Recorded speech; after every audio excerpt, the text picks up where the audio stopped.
the girl who got herself killed for rejecting a man. The story of unrequited love.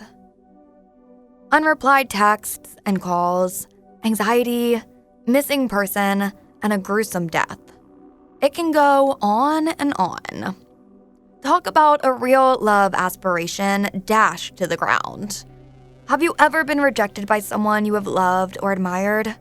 Have you been treated or taken for dirt by someone who you wish might have had intense feelings?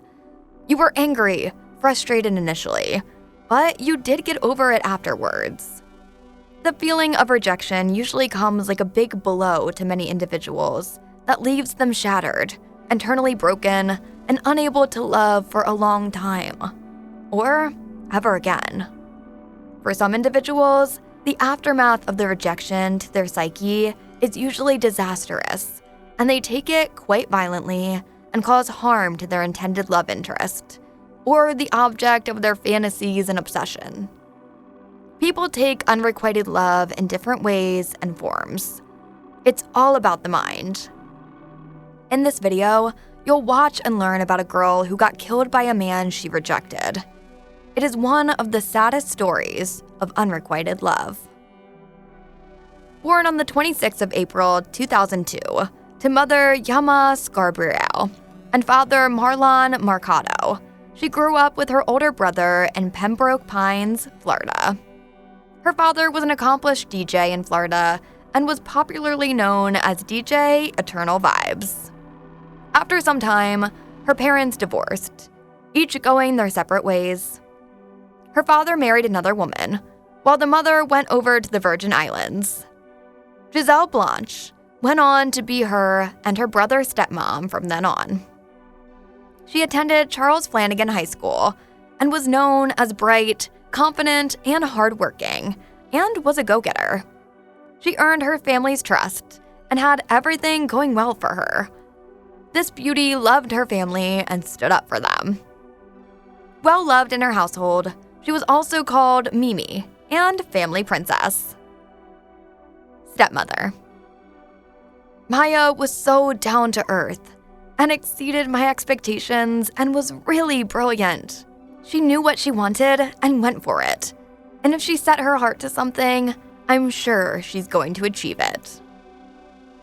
While at school, she was bright and was always there for her friends. Things went nicely until she graduated from high school in May 2020. Her hard work and ambition finally made her to take on a job after enrollment at Valencia College that same year. She intended to pursue an art degree and take up a course in sports psychotherapy. Miya juggled between working a part-time job in a leasing office at Arden Villas and school, which encouraged her to get an apartment at a student housing complex located near the University of Central Florida. If you had the opportunity to see this pretty lady, you'd see a lady who was bubbling with life, and you'd never know that things would go downhill in her life. Disaster struck when she started having awkward encounters with the maintenance guy, who kept trying to ask her out, but got rebuffed by Miya. This strange guy couldn't simply take no for an answer, and kept pestering her for a date. She turned him down several times, with his continuous insistence that Miya went on to inform her parents about it. But it didn't just end there. Gabrielle Sanchez.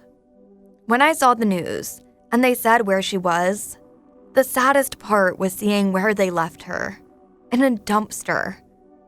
And Miya was not garbage. I never thought this would happen to our family, but I want to let people know that this could happen to anyone. Please take care of your girls. After the bizarre incident, authorities are believed to have discovered the body of the lovely Miya Marcano near the Timber-Scan apartments in Orlando, which is about 20 miles from her home. This is where 27-year-old Armando Caballero lived. The place was a rough area, notable for gruesome crimes, killings, rapes, death. Armando was a maintenance worker at the Arden Villas and repeatedly made unsuccessful romantic advances toward Marcano. He had access to a master key that he used to let himself inside Marcano's apartment the last day she was seen alive. Talk about a stalker. What you might say is that the guy was completely in love and might have justifiable reasons for doing what he did. It is completely wrong to kill someone, even if you love them dearly. Now, Caballero had eventually died by apparent suicide, but authorities do not believe any other suspects are responsible for the 19-year-old's murder. During the late morning hours of September 27, 2021, Seminole County Sheriff's Office deputies responded to a 911 call and found Caballero stone dead. He was said to be hanging inside of the maintenance shed of an apartment, the report notes. The really strange suicide occurred less than 3 days after Marcano's initial disappearance, though her body wouldn't be found until early October in a wooded area near the alleged killer's former apartment. As the saying goes, together in love, together in death. Armando? But still, there was no sign of the girl who everyone wanted to see. With her alleged killer dead, the case really winded up to be a slow and long one. The police department did, however, have 2 separate interactions with Caballero before he died, and afterwards, the Marcano investigation began. During the county deputy's chief, Samir Paulino's 3rd visit to the Arden Villa apartment complex, just before 4 p.m. on September 25, 2021, multiple members of the victim's family were on the scene and pointed him towards additional pieces of evidence they claimed he missed during his first 2 visits. While Paulino was in the parking lot, a security officer pointed out Caballero's silver Ford Fusion. For a while, it seemed that the entire police were useless. Things just didn't add up with the story, and the family members knew it. The cop asked Armando if he knew what was going on, and Armando stated that he was currently on the phone with a female coworker, which he called Tati, who informed him that Miya was missing, which was his reason for the response to the apartment complex at that time. What a con artist, and it took a lot to catch one in his game. Armando indicated that he and Miya were just friends and understood the accusations that the family was making against him regarding his past interest in Miya. Could you ever believe this guy? Another reason why he sounded suspicious was that Miya's aunt thought he shouldn't have known that Miya was missing, and that he came at such an odd hour, too. You wouldn't blame the aunt for playing Sherlock Holmes. During this interaction, Paulino was pulled to the side by the same security officer, Jacoby Coleman, who told him that the family observed a screwdriver in a bag, a cell phone case on the floor, and an unknown blanket in the back seat of Armando's vehicle. Those alleged items to have been in Caballero's possession were not followed up on at the time by the law enforcement officers. After the initial discussion, Marcano's aunt walked up and began accusing Armando of sending obsessive texts to Miya, claiming his feelings for her and trying to give her exorbitant sums of money. According to some reports, Armando promised his life savings. There was some really nasty back and forth between Marcano's family and Caballero responding to their accusations before Paulino intervened and continued his investigation at the complex. This time, the deputy ascended to the family's request that he check out a door leading to the maintenance office, where security had allegedly heard some sort of noise.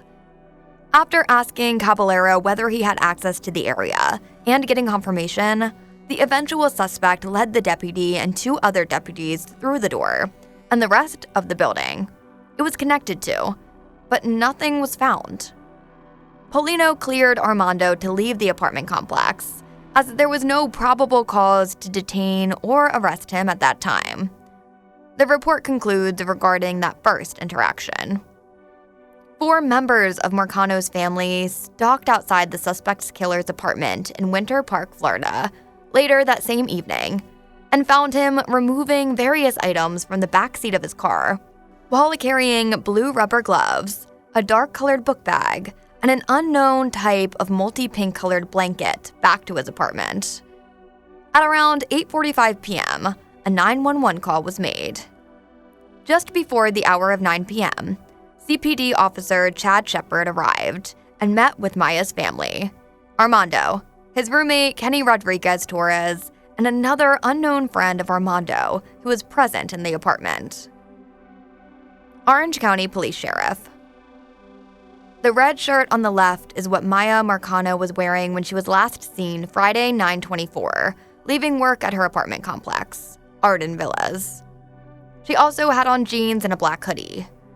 Miya had a scheduled flight for that evening, but she never made it on the plane.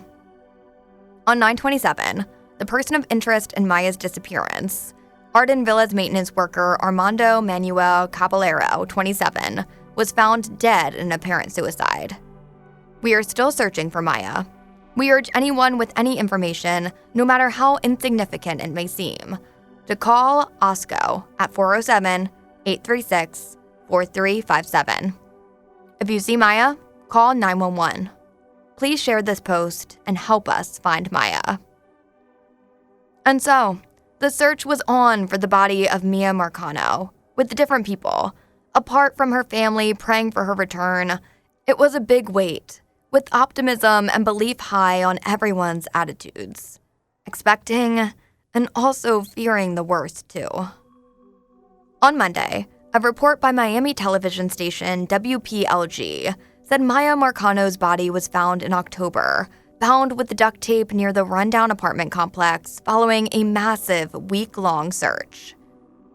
The body was nearly completely skeletonized and almost decomposed. When found, according to the report, and black duct tape was found around her neck, wrists, and ankles. What a sad ending to such a beautiful girl who had been bubbling with life. She would probably not know what was in store for her.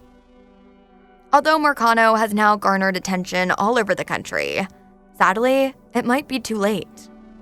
To combat these horrific cases which had happened in other spheres, quite the same thing had happened to the Petito family, whose daughter Gabby had gone missing with her fiancé, but had started a foundation in their daughter's honor to help others who encountered similar tragic experiences. What do you feel about this case? Especially now that the family had sued the apartment complex, Arden Villa, for the death of their daughter. Do you think it was a wrongfully placed lawsuit?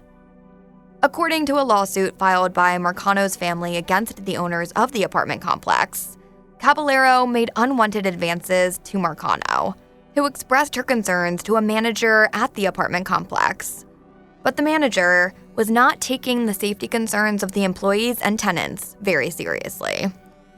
Let us hear your thoughts on the comments section. Click the link below, or better still, subscribe to our channel to find out more info. Thank you.